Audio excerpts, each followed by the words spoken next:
चार पंक्तियां, बहुत सारे युवा बैठे हैं, चार पंक्तियां श्रृंगार पे वापस आपके सामने कि जब कभी घर से बाहर जाया करो, जब कभी घर से बाहर जाया करो थोड़ा काजल जरूर लगाया करो, जब कभी घर से बाहर जाया करो थोड़ा काजल जरूर लगाया करो।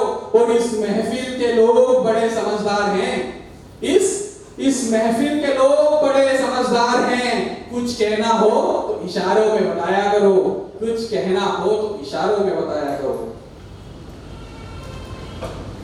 चार पंक्तियां रखता हूं कि हर वक्त मुझे सताती हैं तेरी जुल्फे, हर वक्त मुझे सताती हैं तेरी जुल्फे, चेहरे पे जब भी आ जाती हैं तेरी जुल्फे, हर वक्त मुझे सताती हैं तेरी जुल्फे, चेहरे पे जब भी आ जाती हैं तेरी जुल्फे। और श्रृंगार की तरफ मोड़ने का प्रयास कराए दो पंक्तियों में, ध्यान चाहूंगा कि हर वक्त मुझे सताती हैं तेरी जुल्फे, चेहरे पे जब भी आ जाती हैं तेरी जुल्फे, और ऐसा भी क्या प्यार है तेरी जुल्फों को मुझसे, ऐसा भी क्या प्यार है तेरी जुल्फों को मुझसे कि हर वक्त मेरे खाने में आ जाती है तेरी जुल्फे, कि हर वक्त मेरे खाने में आ जाती है। एक गजल आप लोगों के सामने रखूंगा, उसके बाद ले लूंगा। देखो कि हमने जब कभी भी तेरी जरूरत देखी, हमने जब कभी भी तेरी जरूरत देख ली, फिर आंखें बंद करी और तेरी सूरत देख ली। हमने जब कभी भी तेरी जरूरत देख ली, फिर आंखें बंद करी और तेरी सूरत देख ली। और एक शेर आप लोगों के दिल तक पहुंचे तो आपकी तालियों से दाद मुझे मिले कि वो आजकल पागलों सा और खोया खोया सा रहता है, वो आजकल पागलों सा और खोया खोया सा रहता है, सुना है उसने कोई लड़की खूबसूरत देख ली। वो आजकल पागलों सा और खोया खोया सा रहता है, सुना है उसने कोई लड़की खूबसूरत देख ली। और 2 दिन से मेरे शहर में चांद नहीं निकला, 2 दिन से मेरे शहर में चांद नहीं निकला, शायद उसने मेरे चांद की नजाकत देख ली, शायद उसने मेरे चांद की नजाकत देख ली। पहले इनकार, शेर देखिएगा, पहले इनकार फिर प्यार और फिर तकरार, पहले इनकार फिर प्यार और फिर तकरार, हमने हुस्न वालों की अभी आदत देख ली, हमने हुस्न वालों की अभी आदत देख ली। और मयस्सर 2 गज जमीन से ज्यादा नहीं हुई, मयस्सर 2 गज जमीन से ज्यादा नहीं हुई, जिस आदमी ने भले ही कितनी भी दौलत देख ली, जिस आदमी ने भले ही कितनी भी दौलत देख ली। और आखिरी शेर रखता हूं गजल का कि मुझे जब कभी भी तेरी कमी महसूस हुई है खुदा, मुझे जब कभी भी तेरी कमी महसूस हुई है खुदा, तब फिर मैंने अपनी माँ की मूरत देख ली, तब फिर मैंने अपनी माँ की मूरत देख ली। हमने जब कभी तेरी जरूरत देख ली, फिर आंखें बंद करी और तेरी सूरत देख ली। बहुत शानदार, बहुत ही शानदार। ये जो महफिल है अपने पूरे रूप में आ चुकी है। और अब मैं जिन्हें मिलाना चाह रहा हूँ उनका नाम है श्री जेपी वर्मा जी। आदरणीय वर्मा सर प्लीज आए। और वर्मा सर के बारे में बताऊंगा, वर्मा सर ब्रांच मैनेजर है चौथरा ब्रांच में SBI में, और इनकी जितनी तारीफ की जाए उतना कम है। हर मदद के लिए खड़े रहते हैं, कोई भी काम हो कुछ भी हो, कभी भी इनके बारे में पर्सनली मेरा ओपिनियन और मेरा खुद का एक्सपीरियंस रहा है कि स्टाफ जब हेल्प नहीं कर पाता तो सर कैबिन से आके मदद करते हैं फ्रंट पे। तो फ्रंट लाइन की हेल्प करना और पब्लिक की हेल्प करना एक बहुत बड़ी बात होता है। कहा जाता है इंसान है, इंसान बनकर दिखाया वर्मा जी ने, आप भी बनकर दिखाओ। एक छोटे से वेलकम प्लीज वर्मा जी।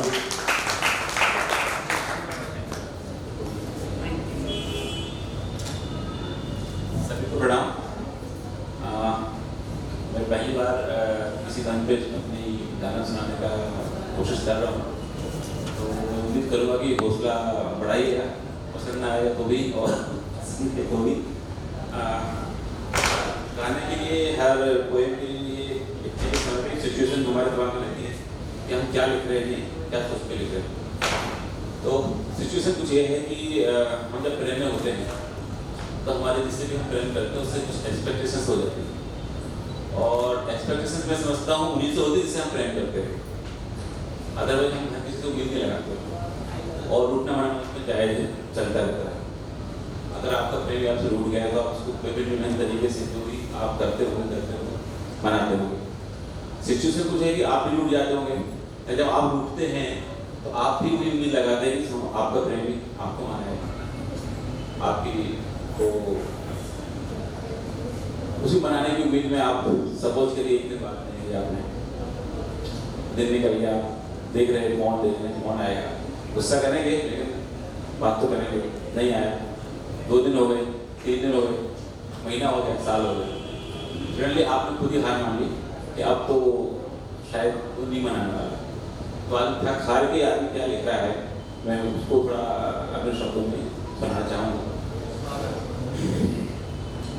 चलो अब लौट भी आओ, तुम्हें हम माफ करते हैं। चलो अब लौट भी आओ, तुम्हें हम माफ करते हैं, सभी शिकवे गिले अपने जहन से खाक करते हैं। चलो अब लौट भी आओ, तुम्हें हम माफ करते हैं, सभी शिकवे गिले अपने जहन से खाक करते हैं। ऐसे कब तलक तुमसे खफा हो दिन गुजारेंगे, ऐसे कब तलक तुमसे खफा हो दिन गुजारेंगे, या सच कहूँ तो दिन नहीं सदियां गुजारेंगे। कितनी रातें गुजारी हैं तेरे आने की चाहत में, कितनी रातें गुजारी हैं तेरे आने की चाहत में, यूं ही पल पल तड़पते हैं तुझे पाने की ख्वाहिश में। अब ऐसे रह नहीं पाएंगे तुमसे रूठ करके सुन, अब ऐसे रह नहीं पाएंगे तुमसे रूठ करके सुन, कभी तो वो तो हंसकर कि आकर फिर मिलेंगे हम अपनी जिंदगानी सब तुम्हारे नाम करते हैं। चलो अब लौट भी आओ, तुम्हें हम माफ करते हैं। आगे, अगर तुम लौट आओगे तो मैं दिल से लगा लूंगी, एक प्रेम का अपने प्रेम के लिए बोलिए, अगर तुम लौट आओगे तो मैं दिल से लगा लूंगी, तुम्हें आंखों में भर के देर तक जीवन निहारूंगी। तुम्हारे बाजुओं में हम सिमटकर खूब रो लेंगे, तुम्हारे बाजुओं में हम सिमटकर खूब रो लेंगे, तुम्हारे सब सितम हम भूल कर अपना बना लेंगे। कोई तो बोल दो उनको हम कितना याद करते हैं, कोई तो बोल दो उनको हम कितना याद करते हैं।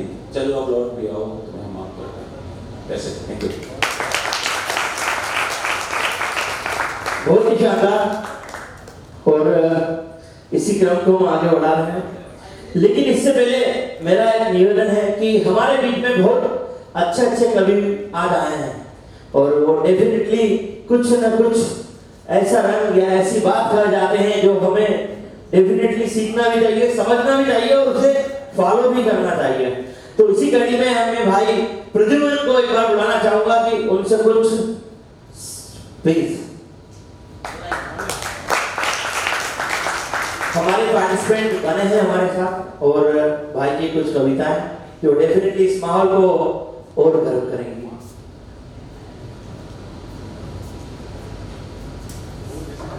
आप सभी को नमस्कार। देखिए, क्रम तो मेरा है नहीं, अंशुल भैया एकाग्र बहुत अच्छे से जानते हैं, फिर भी कुछ सुनाने का प्रयास करता हूँ। प्रेम की बातें हुई, वेदना की बातें हुई, विरह की बातें हुई, हास्य की बातें हुई, कई सारी बातें हुई।